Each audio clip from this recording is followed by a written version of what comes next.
Здравствуйте, дорогие друзья! Сегодня я нахожусь в очень дружной компании, которая состоит из Вани, Антона, Паши, Леры. Ребята, а что же сегодня мы будем делать? Разжигать костер.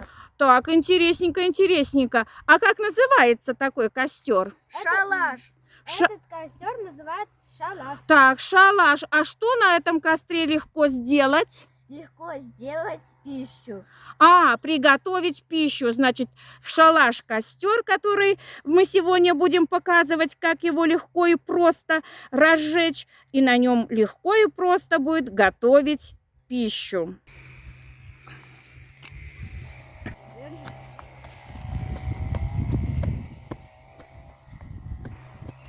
Так, ребята укладывают камушки.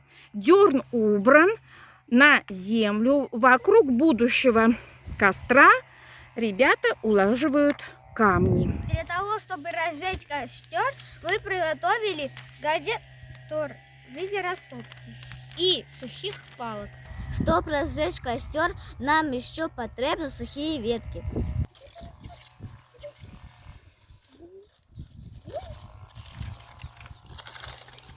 Что мы приготовили? Сухие дрова.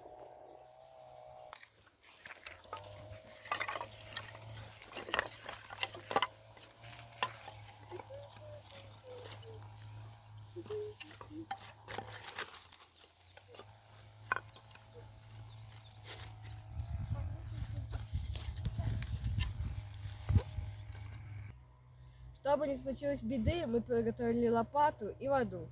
Детям не игрушки, поэтому мы попросили Марию Павловну, чтобы она разжгла огонь. С удовольствием. Ну, ребята, будем смотреть, как же вы подготовили костер. И что же у вас получилось? Ну что, огонь горит? Горит. Так, костер готов? Именно на таком костре очень легко приготовить пищу. То, что и требовалось доказать. Давайте все дружненько. Ура! Ура!